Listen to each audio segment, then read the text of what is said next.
Bonjour à tous. Comme promis, voici ma première vidéo.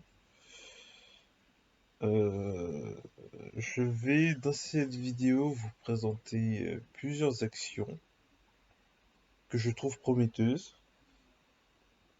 Euh, je vais vous présenter les entreprises qu'elles représentent et les raisons pour lesquelles je considère qu'elles sont qu'elles ont un bon potentiel qui peut faire gagner de l'argent sur du long terme. Mais je rappelle que tout ceci, c'est ma conception des choses. Je ne suis pas un expert qui dispose d'une licence ou quelque chose comme ça.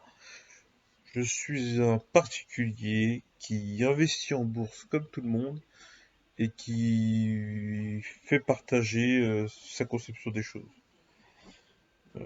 J'offre aussi une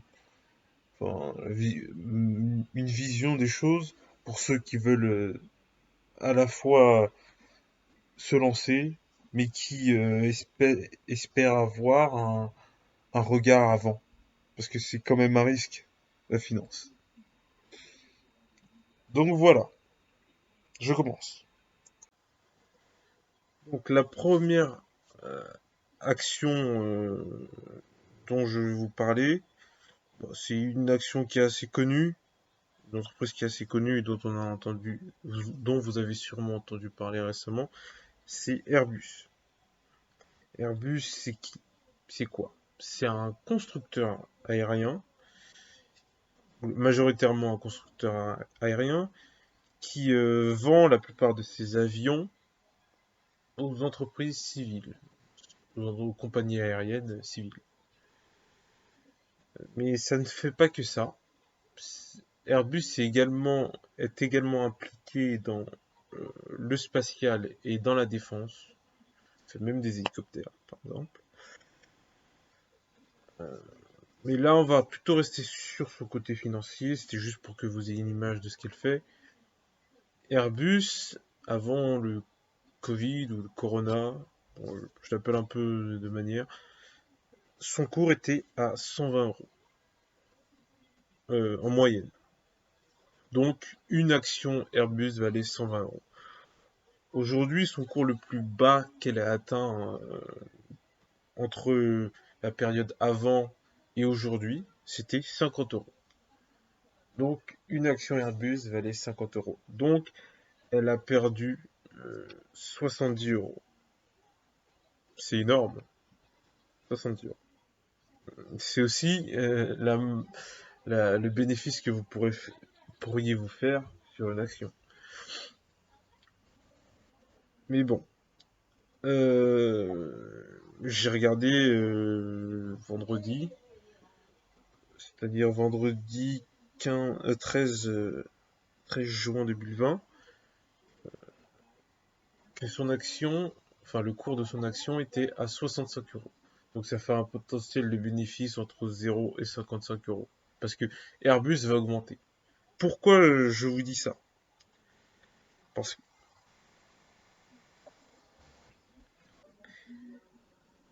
Airbus, à mes yeux, va remonter pour trois raisons. La première, c'est que Airbus est un constructeur solide. Qu'est-ce que je veux dire par solide? C'est un constructeur qui a deux soutiens majeurs, la France et l'Allemagne. Et d'autres pays comme l'Espagne aussi, mais globalement c'est la France et l'Allemagne. C'est un constructeur qui concurrence à ce jour Boeing et à mes yeux est même meilleur que Boeing. Et j'explique ce fait-là par le fait que même si dans les chiffres euh, Airbus vend ou a un chiffre d'affaires plus, plus inférieur à Boeing, le groupe Airbus subit beaucoup moins de scandales ou d'accidents que Boeing. Ça, c'est la seconde raison. Je ne dis pas que, par exemple, il n'y a aucun accident avec les Airbus. c'est faux. Il y en a eu un récemment, je crois que c'était en Inde. Mais euh, les avions Boeing, pour moi, sont moins fiables que les avions Airbus. Ça, c'était la deuxième raison. La troisième raison, c'est que Airbus, de manière indirecte et aussi de manière directe, va pleinement bénéficier des plans de relance des différents États. L'Allemagne va sûrement faire un plan de relance pour la Lufthansa. Euh, En France, le gouvernement d'Édouard Philippe a mis en place un plan de relance de l'industrie aérienne, enfin plutôt des compagnies aériennes. Et concrètement, il y a des mesures qui lui permettent de souffler un peu. C'est-à-dire, par exemple, le rallongement des délais de commande, des délais de paiement des commandes des compagnies aériennes. Ça, c'était une des mesures présentées par Bruno Le Maire qui permettrait en fait aux compagnies, qui donnerait plus de temps aux compagnies afin de payer les avions commandés. Typiquement, voilà, ça permet de ne pas perdre des commandes et permet à Airbus de mieux souffler. Et je sais que les présidents d'Airbus avaient écrit une lettre qui disait que Airbus est en péril. Mais pour moi, non. Enfin, c'est complètement faux. Enfin, je pourrais pas dire que c'est complètement faux parce que je ne suis pas dans l'entreprise et je ne vois pas ses comptes actuels, etc. Mais pour moi, je vois ça plus comme un aveu afin de légitimer des positions qu'ils prendront, telles que, je sais pas, des licenciements ou des fermetures à des endroits pour pouvoir se remettre ailleurs, de manière que ce soit mieux accepté. C'est sûr que en pleine faillite, on comprend plus qu'une entreprise licencie qu'une entreprise qui serait en pleine croissance, qui aurait doublé son chiffre d'affaires et qui licencierait. Là, on aurait du mal à le comprendre. C'est plus facile à accepter dans ce contexte-là. C'était tout pour Airbus. Par rapport au marché de l'automobile, je considère que celui-ci va repartir très vite. Et ceci pour deux raisons. La première raison, c'est que dans l'économie française, il y a des liquidités. J'aime pas beaucoup Macron, mais faut être honnête, avec le chômage partiel et la conservation des soi-disant aides, ça a permis de conserver un certain revenu dans l'économie, malgré le fait qu'on ne pouvait pas aller travailler. Donc, concrètement, il y a de l'argent dans l'économie. Je suis pas le seul à faire ce constat-là. La Banque de France l'a également fait. Il y avait une hausse importante de l'épargne des ménages pendant le coronavirus. Et on peut même l'expliquer par de la baisse de la consommation. Simplement, moins de restos, moins de dépenses non essentielles.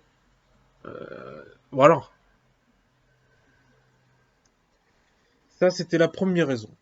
La seconde raison pour laquelle je pense aussi que le marché de l'automobile va repartir, c'est le plan Macron. Le plan Macron, enfin le plan automobile, c'est un plan qui a vocation à orienter la consommation de véhicules des ménages français vers de l'électrique, que eux considèrent soi-disant plus vert. Renault et Peugeot sont assez avancés dans ces secteurs-là parce que ça fait de nombreuses années qu'ils sont orientés dans ces secteurs-là. c'est sûr qu'ils ne sont pas Tesla, mais ils sont pas mauvais non plus. On peut pas leur retirer ça.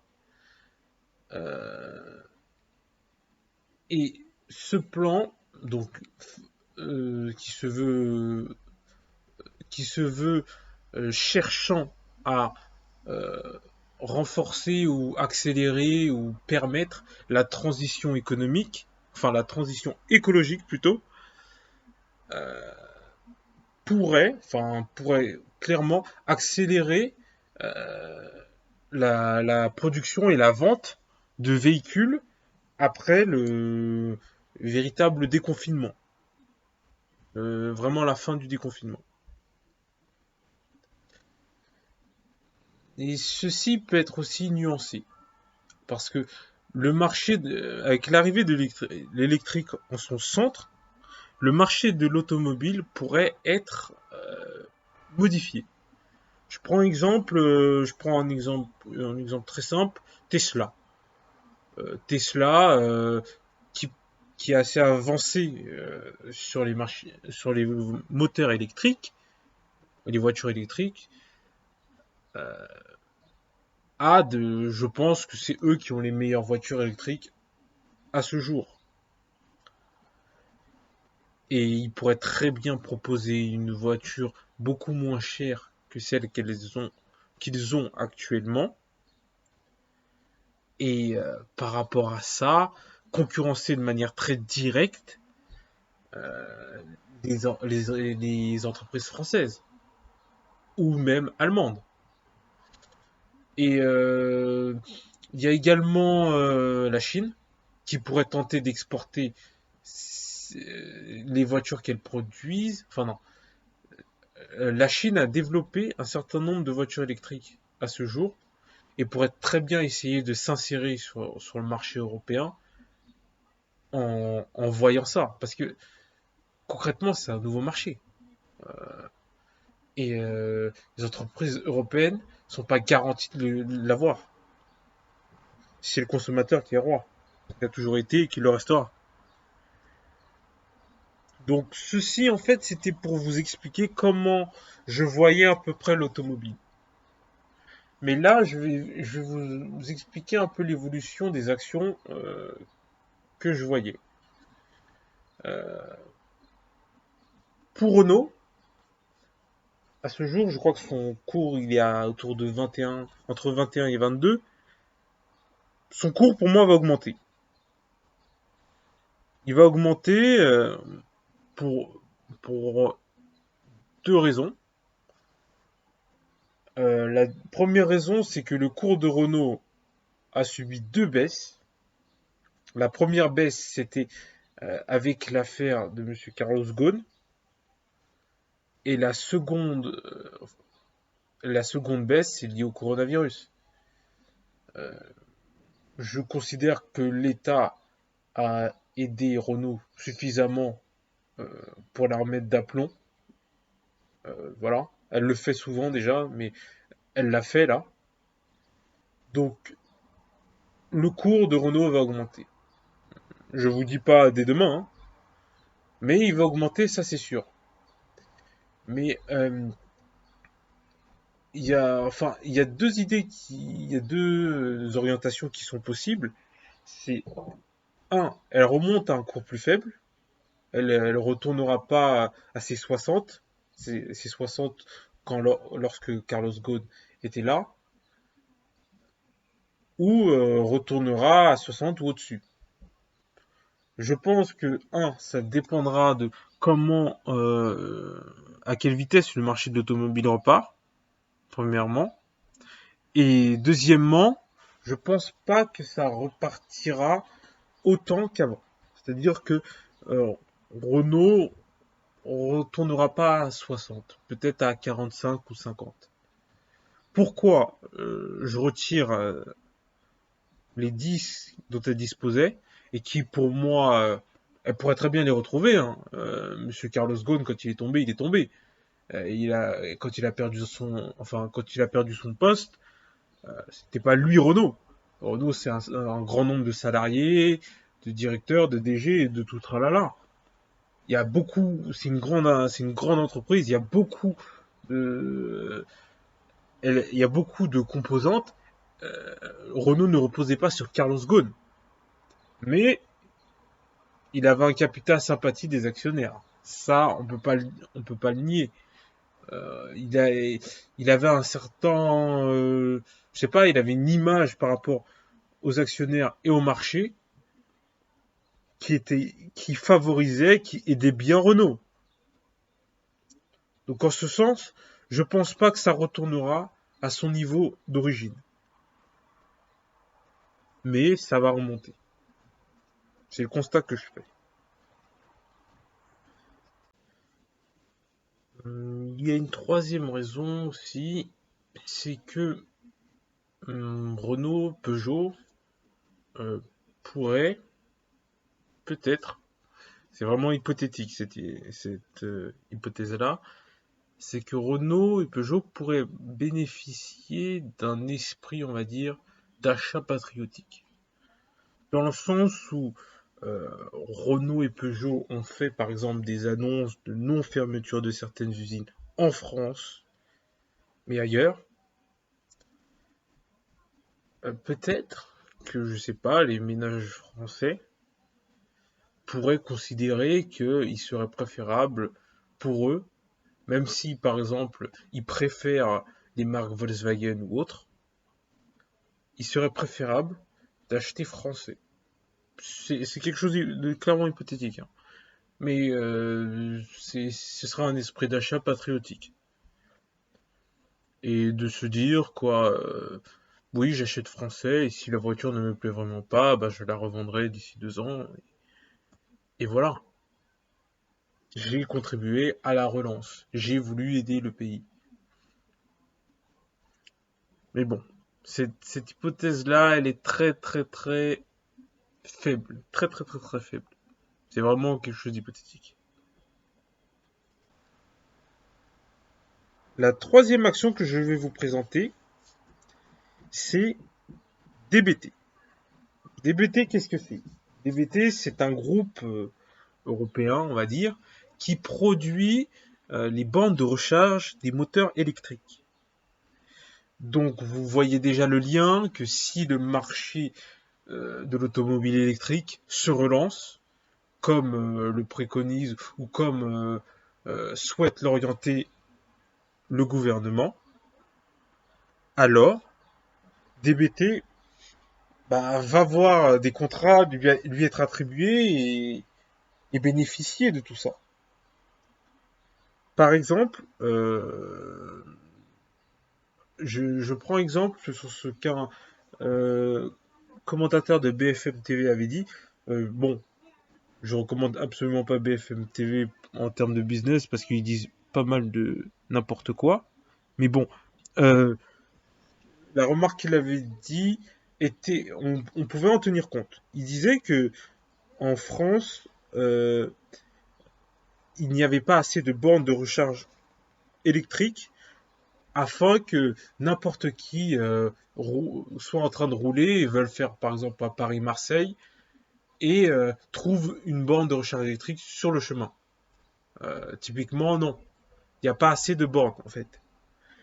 Et donc ce marché devra se développer et donc va devoir demander pas mal de financement et va devoir remporter pas mal de contrats pour pouvoir s'étendre particulièrement dans toute la France et capable de répondre à un besoin de tout instant. Parallèlement à ça, il y a aussi le fait des villes comme Marseille, Paris, oui, Paris, Marseille, où typiquement, où est-ce qu'on peut mettre des bornes de recharge alors que la ville elle est petite. Enfin, pour moi, la ville par exemple, Paris, je vis dans Paris, on va dire, et Paris, c'est petit. On peut pas mettre des bornes à tous les coins de rue, clairement. Mais il faut aussi garder en tête que il y a vraiment un engouement autour des marchés de l'automobile électrique. Le gouvernement le veut, la société veut une transition verte, elle est recommandée, et surtout par les jeunes.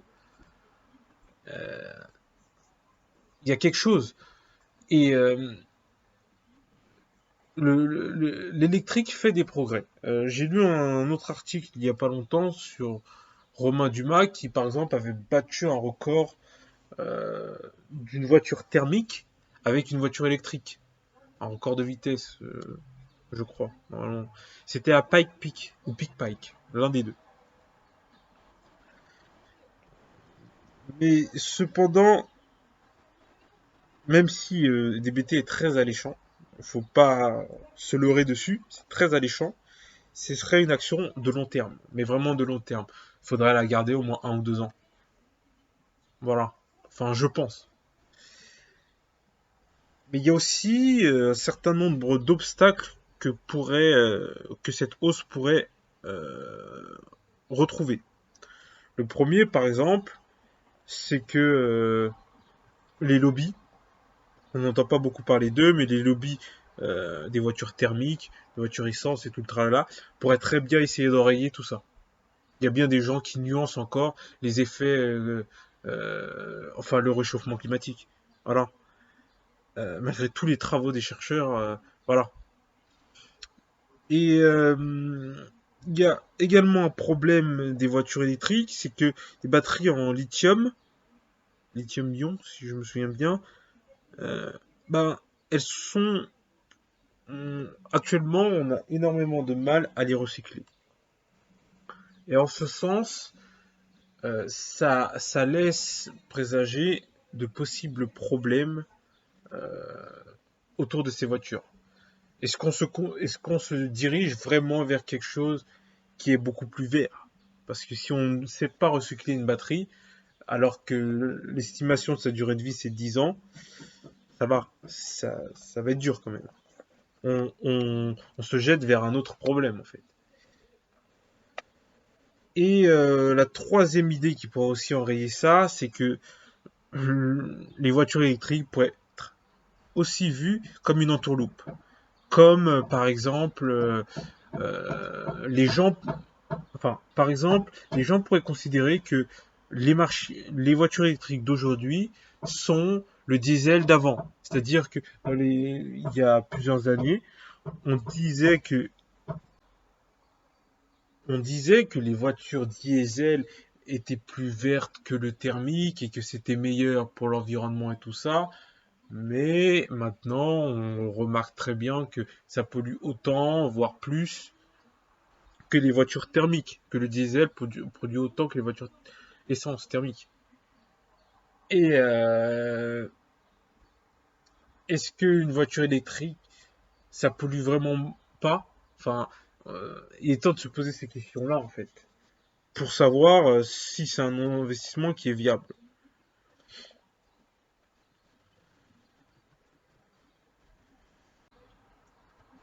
Le dernier secteur que je vais vous présenter, c'est le secteur bancaire. Parce que pour moi, le coronavirus a fait un grand gagnant, et c'est les banques. Pourquoi je dis les banques? Eh ben, il y a eu énormément, pour deux raisons, hein. Il y a eu énormément de crédits euh, réalisés, c'est-à-dire que beaucoup d'entreprises ont fait des demandes de crédit, tout simplement parce qu'il n'y avait plus de rentrée d'argent, donc demande de crédit. Deux, l'État avait négocié en amont avec les banques euh, pour faciliter les crédits et a même garanti un certain nombre de prêts via une mesure dont j'ai oublié le nom.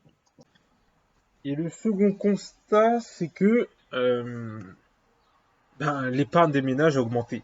Donc, un, elles ont eu plus de réserves pour faire leurs prêts. Deux, elles en ont accordé plus. Et pour finir, hein, je rajoute même une troisième raison, la politique de la Banque centrale depuis de nombreuses années, à savoir avec Draghi et même enfin, avec Monsieur Mario Draghi et même avec Madame Christine Lagarde, bah, c'est en faveur des banques. Ça fa... les banques n'ont pas de problème pour se financer. Même si Madame Christine Lagarde avait, à mes yeux, voulu euh, essayer de rendre un peu plus dur le, le cordon de la Banque centrale, bah, la crise a fait changer d'avis et voilà, hein.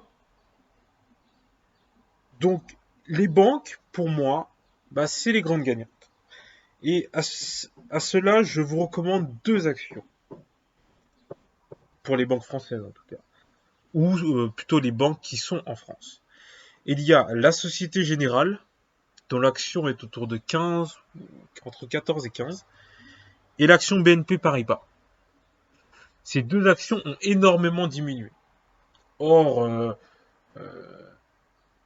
on, en soi, l'activité des banques n'a pas vraiment diminué, je pense, parce que c'est des secteurs où il y a accès à de grandes technologies et autres. L'accès au numérique est plus simple que pour d'autres. Et donc, je pense que la transition au télétravail a été dure au début, mais faite rapidement et simplifiée. Donc, l'activité des banques n'a, à mon avis, a très faiblement diminué. Et la Société Générale avait, jusqu'à présent, je crois, lancé des plans de restructuration avant le coronavirus. Et je pense que bon, ça l'a relancé. Le coronavirus l'a relancé. En tout cas, c'est ce que je pense. Son action aujourd'hui, elle a 15. Elle était autour de 40, je crois, il y a plusieurs mois avant le coronavirus. Il y a un potentiel de doubler, voire d'augmenter d'un virgule, 1,3, 1,5, je crois, son action, euh, son, son, son rendement. C'est pas négligeable, hein. Concrètement, c'est pas négligeable. Enfin, en tout cas, pour moi, c'est pas négligeable, c'est pas rien. Voilà, je vous ai présenté un peu toutes mes actions. Je suis pas un youtubeur, hein, d'accord. Je sais que c'est pas super bien fait ou quoi que ce soit, mais j'espère que vous allez vous concentrer sur ce que j'ai dit et pas sur la vidéo ou voilà. J'essaie de vous montrer des cours, voilà. Je vais essayer d'avoir une cadence euh, de manière à publier des vidéos, un peu des actions que je regarde, un peu tous les lundis. Enfin, pour tous les lundis, pour que à l'ouverture de marché, une idée. Bon, je vous le dis, je suis pas youtubeur, je fais comme je peux et je fais quand j'ai le temps, parce que c'est pas mon activité principale, hein, voilà. Euh, voilà. N'hésitez pas en commentaire à me dire des choses.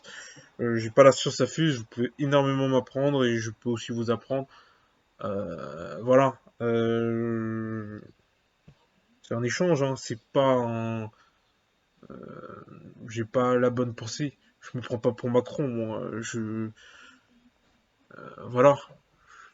Je suis prêt à écouter d'autres avis. Surtout si c'est pour m'améliorer. Voilà. Bah, dans ce cas-là, si vous pensez des choses, mettez-les en commentaire et voilà. On pourra même parler dessus et voir comment on voit les choses. J'ai pas toutes les idées. Vous en avez aussi. Et je vous présente les miennes. Voilà. Merci à tous. Bonne journée. Et bon investissement.